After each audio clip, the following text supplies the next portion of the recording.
Велико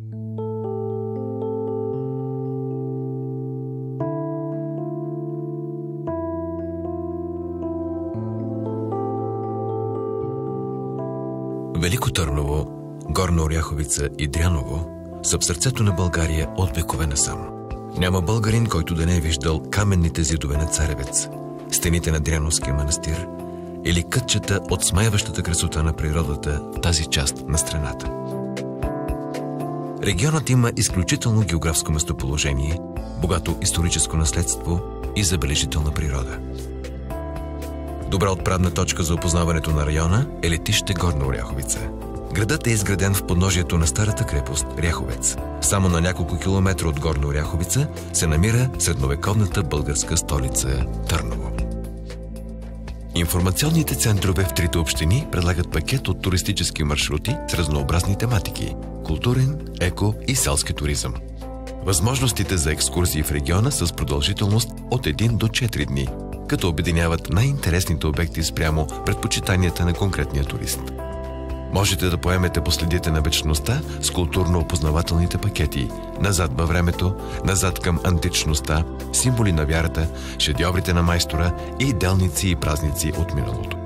С екопакетите «Емоции в зелено» и приключенски тур «Дръзки и смели» ще се насладите на спиращата дъха природа или да отдъхнете сред автентичния бит на местните селца с маршрутите «Емоция до край» и «На гости».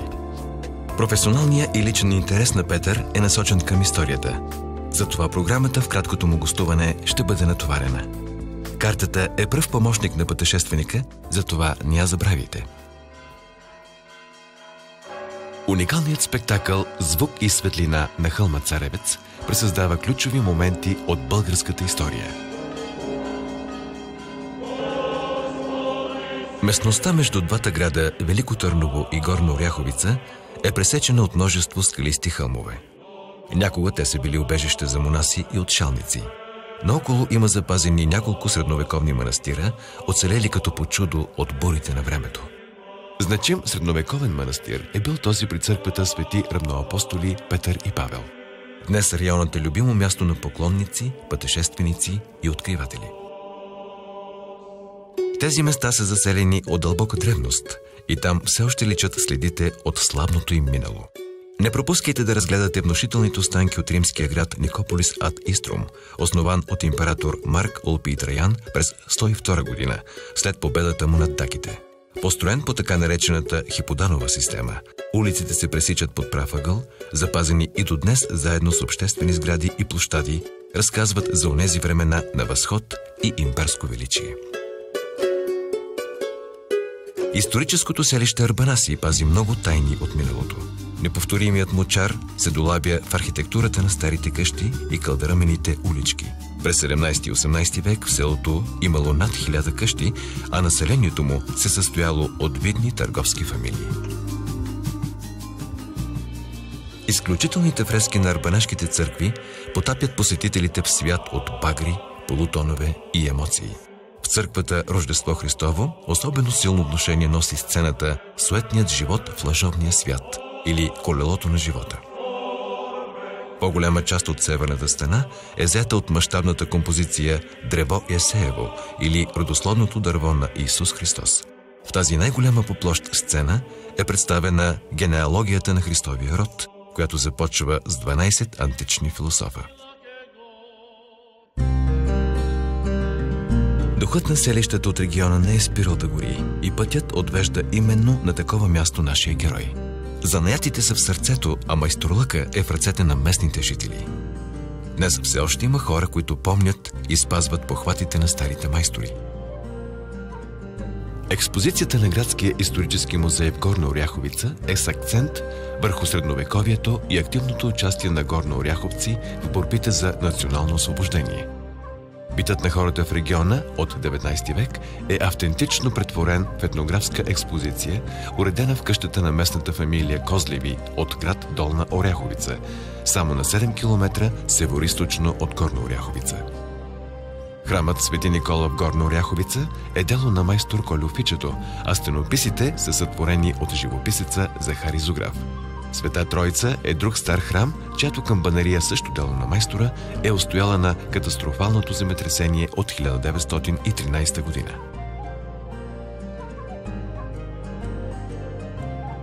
Неслучайно Дряново и съседните селища са известни от незапомнени времена като занаятчийски център.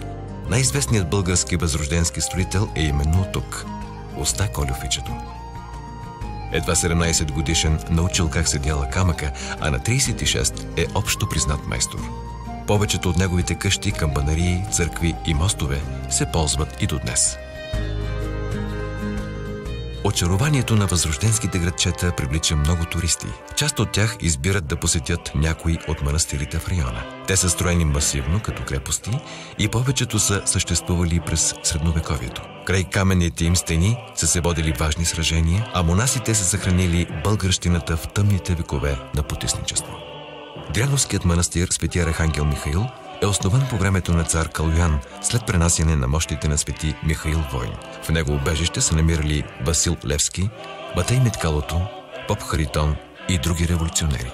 През 1897 благодарни потомци въздигат паметник Косница на загиналите въстъдници. В близост до централната градска част на Горна Оряховица започва лесопарк Камъка. Живописно място за разходка сред природата с изградени екопътеки и велоалеи. Дестинацията е рай за природолюбителите.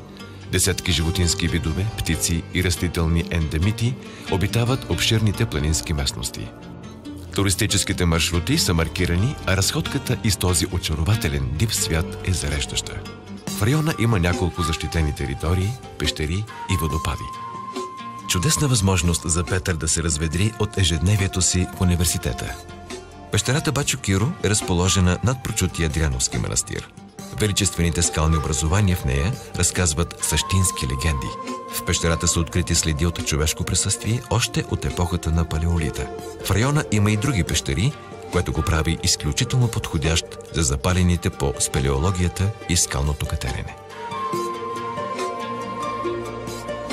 Столицата на средновековна България, Търново, се издига по стръмните склонове на река Янтра. Туристите го обожават заради тесните улички, неповторимата атмосфера и историческите му забележителности. Музеите в града притежават богати колекции от всички исторически епохи, а едни от най-ценните артефакти на античността по нашите земи са намерени именно тук. В Стария град са оцелели 3 възрожденски църкви, 4 средновековни, изписани от майсторите на прочутата Търновска школа. В църквата Свети 40 мъченици са кръщавани, коронясвани и погребвани българските царе. Тук се намират най-значимите старобългарски епиграфски паметници – Омуртаговата и Асеновата колони. Поставянето на тези колони с надписи за събития от времето на Първата и Втора българска държава подчертава приемствеността на българските държавнически традиции.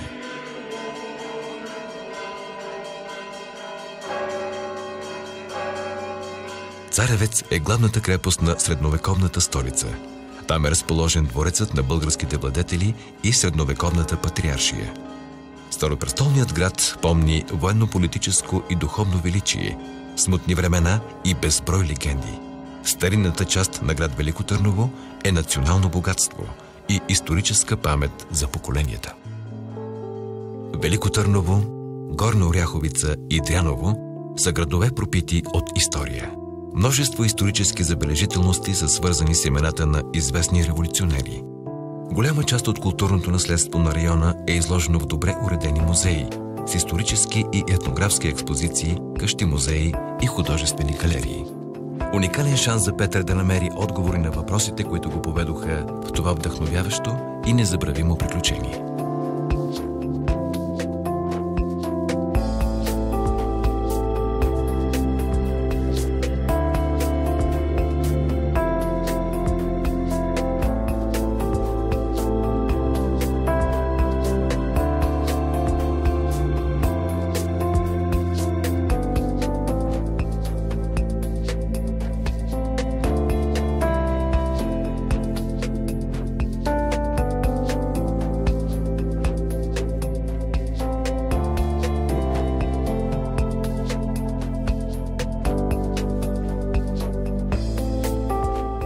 Докоснете се до миналото.